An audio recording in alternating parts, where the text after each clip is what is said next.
হ্যাঁ, না না, আপনার গরু এটাকে মাথা বলে, আপনি আবার বাজার ঘাটে কেন আছেন? আমাকে প্রশ্ন করেন।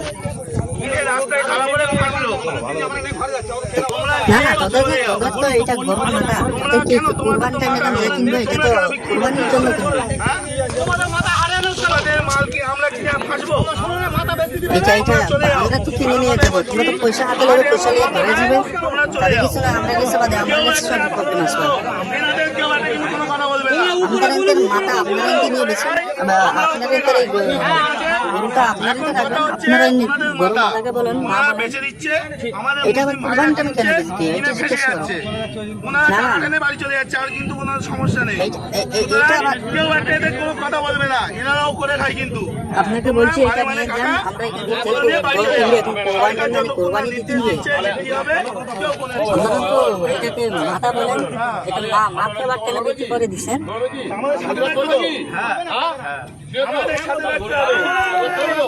মাকে নিয়ে বাসায় যান, এখানে বিক্রি হবে না, মাকে নিয়ে বাসায় রাখে দেন।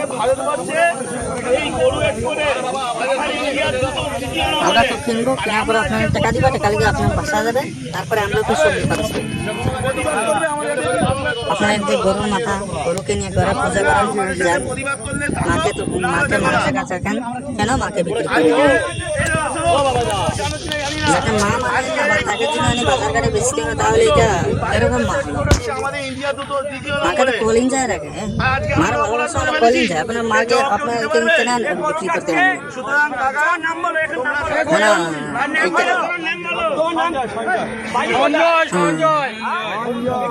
ওকে জিজ্ঞাসা করো